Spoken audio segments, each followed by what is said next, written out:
It was back in 2013, in August, or a little less than a year ago, that there was a video posted of a Marine Corps colonel who's also an advisor to the Army, a veteran of the Iraq Wars, you name it, speaking out at a city council, warning them that military equipment and training was being pre-positioned around the country by Homeland Security, and that it was pointed at the American people.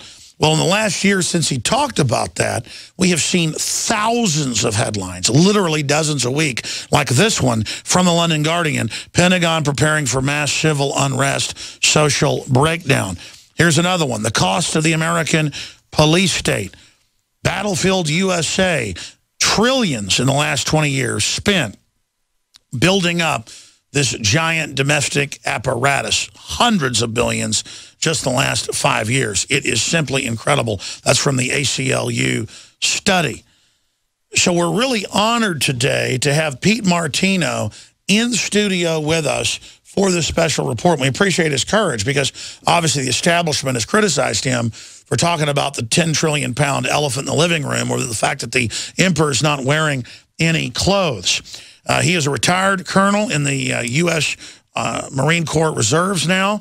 He's commanded an infantry platoon, company, and battalion, and has been the senior U.S. advisor to an Iraqi Army brigade. And he got a Bronze Star for some of the operations he was involved in Numania, Iraq. So after more than 10 months of trying to get him in studio, we've got Colonel Martino right here with us. Colonel, great to have you here with us. Thanks, Alex. Just call me Pete. I'm a civilian now. Well, one of the things I'd like to say, first off, is I had a very highly educated Iraqi tell me one time that the way to solve the IED problem over there was first time you have an attack, take a look around, find the closest house, go knock on the door, tell those folks you got 1 hour to pack and get out, and then blow up their house. And the logic there is, next time, pay attention to what goes on in front of your house. And I think that's the mindset in a lot of the world. And one of the messages I think that should come out of that to the American people is the reason so many people in the world want to kill us is because we need to pay attention to what's going on in our own house. And when it comes to these Bearcats and this issue, to be honest with you, I really don't have a problem with the police having Bearcats, if it's to keep me safe and to keep police officers safe. In fact, I know about a dozen police officers personally in New Hampshire who, if they were the ones holding the key, they could park it in my driveway and I'd sleep better at night. But the reality is, I don't know all the people who have the keys to those Bearcats. And the thing that concerned me in Concord last year was that the chief of police justified on his grant application for that Bearcat as one of the reasons was to deal with the daily challenges of the Free State Project. Now, the Free State Project is just a group of liberty-minded individuals, activists, who are trying to get 20,000 people, activists, to move to New Hampshire because it's a small state, and try to restore liberty there and return to constitutional government. About a dozen of them are already state representatives there. And they're saying we need armored vehicles that have been used in Iraq because the Free State Project, peacefully and politically, their symbol's the porcupine, doesn't attack anybody, but it'll defend itself, want to try to vote for more freedom, so we need armored vehicles. Exactly, and I think some of them are a little bit out there as far as some of their tactics. I know some of them are out there maybe ticking off a lot of the police, and I think they should knock it off because it's not the police that are really the problem. It's some of the leadership, and it's the laws themselves.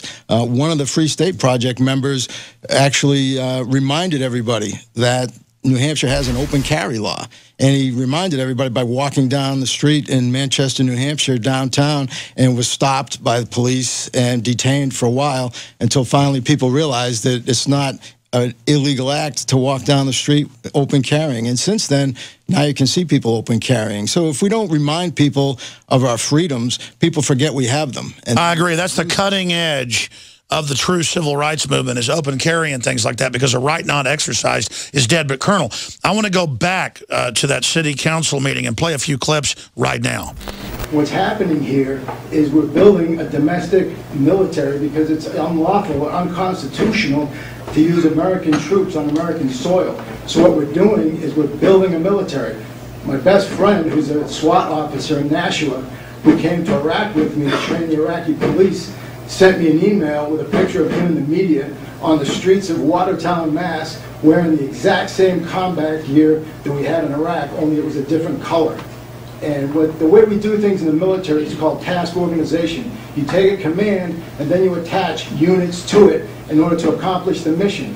What's happening is Homeland Security is pre-staging gear, equipment, consistent. And so what we're doing here, and let's not kid about it, we're building a domestic army and we're shrinking the military because the government is afraid of its own citizens.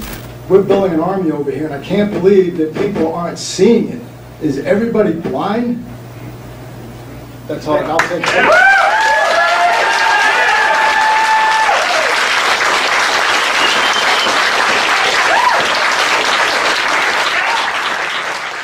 I understand, though, your point about not blaming the police individually or the military individually. I found police and military are some of the most awake, pro-liberty people out there because they know what's going on the inside. But undoubtedly now, they say that Homeland Security is not for al-Qaeda that you fought in Iraq. It's for the Tea Party, for veterans, for gun owners. That's in the news. And that it's for domestic groups and civil unrest.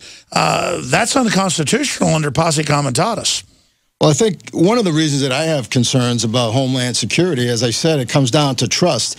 And one of the things that doesn't instill trust in me is the chief of staff of Homeland Security was actually turned state witness and testified against his father-in-law, who was a state senator in Pennsylvania. And he was charged and went to prison for 137 counts of corruption.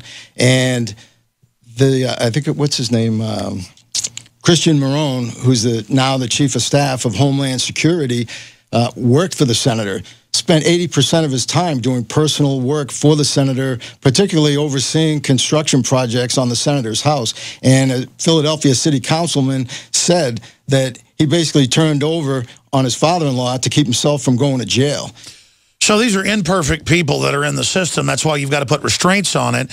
Checks and balances. And we're all imperfect, and that's the scary part. How much power do we want to give people who are imperfect, especially someone like this who used as justification, well, it was, the culture of Philadelphia politics.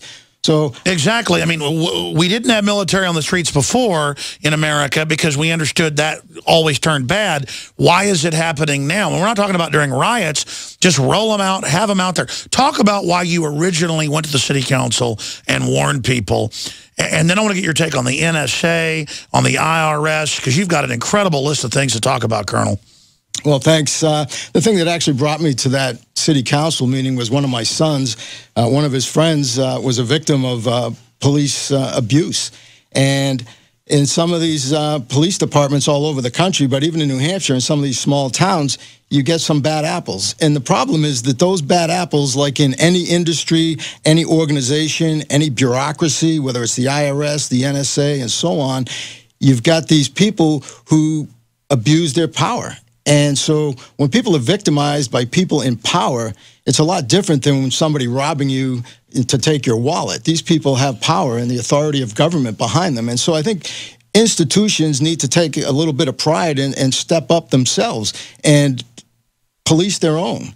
And I'm shocked that nobody at the IRS has come forward. Somebody sat next to Lois Lerner. Somebody in some of these agencies was in the next cubicle and knew what was going on and still knows what's going on. And yet you don't see people coming forward and talking about it. So when you work for a government agency and people start broad brushing that agency and talking about it, they're talking about you. Same thing with our country. When people say negative things about the United States or they want to kill us or whatever, they're talking about you and me. The United States isn't some piece of dirt. It's not some monument, some building. It's you and me. It's us. It's we the people. And that's why I do what I do. So I don't want it in my name. Exactly. And so where are the people in these agencies? Where's the embarrassment? Where's the shame? Where's the sense of conscience to go out there and speak up and say something? And a lot of people are afraid of retaliation or losing their job. Well, go get another job. Look for one beforehand. Look for other. Well, I found historically, but also personally, we're going to lose everything if we don't start standing up for what's right. This attitude of just go along, don't make waves, is going to cause a literal tsunami of tyranny to bring it all down. And it all boils down to integrity. And that's one of the things that scares me, too, is the director of Homeland Security said that he was impressed with his new chief of staff's integrity. And so when we talk about integrity, I don't know what their definition is, but I thought it was interesting. We talk about the integrity of the Department of Homeland Security. Here we are being told that the NSA needs to turn the whole planet into the Truman Show, and we're all Truman. And yet, at the same time, we've got people walking across the border, without any ID, just being shipped all over the country. Borders wide open, but Homeland Security is for veterans, Tea Party, gun owners, libertarians. Just like you said a year ago, why are the armored vehicles for the Peaceful Free State Project? Exactly. It's a fraud. It's domestically being pointed at us, so we need to have a national debate about it and explain, hey, you better point that somewhere else. And what it comes down to is the integrity of an organization by looking at its mission statement. And this is the part that I think is wrong with this country, is we've got all these lofty mission statements in all of our institutions, and yet if you look at the mission statement and try to follow that mission statement, you end up in trouble with your supervisors.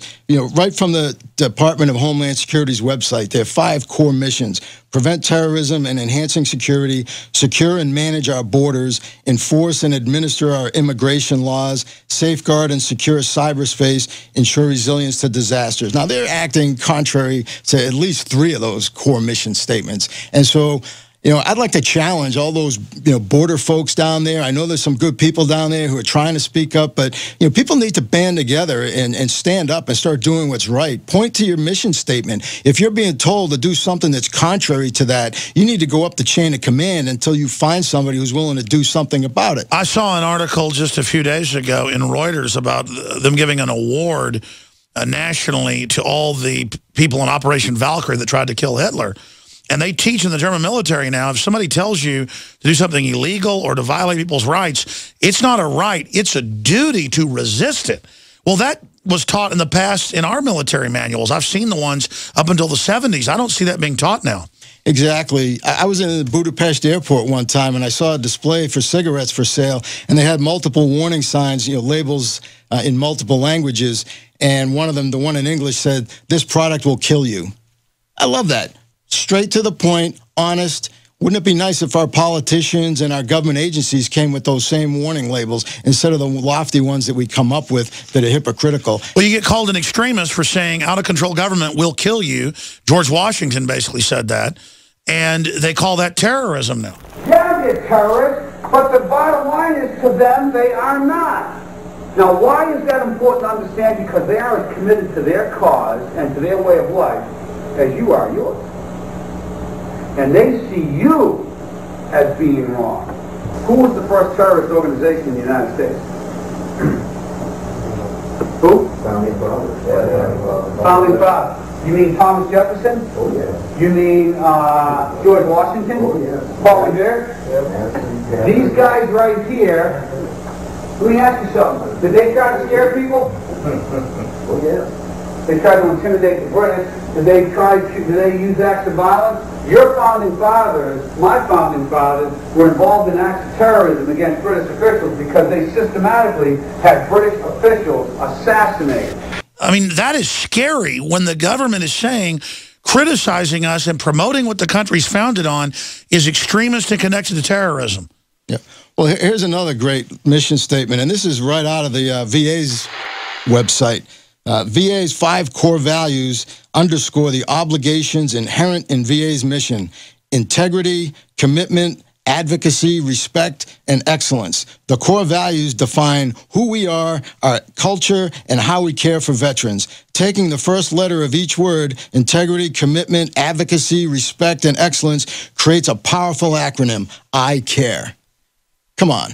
Why aren't people in prison right now? If anybody gave a damn that we've got over 1,000 veterans died because of being ignored. Secret death list. Yeah, and so meanwhile, though, the president seems to know more about the health care of a prisoner of war on the other side of the country, or on the other side of the world, who's been accused of being a deserter, and he couldn't notify Congress and give them the 30-day notice that by law, the law that he signed, he was obligated to do, released 5 known terrorists from Guantanamo Bay, which arguably could be treason because it's aiding and abetting the enemy, to get this one soldier back. And he couldn't tell anybody about it in Congress because his health was in such dire need. Now he's back on regular duty. He probably had better health care while he was a prisoner of war. He's still alive 5 years later. We've got veterans who can't say the same thing. Well, Joe Biggs right here in this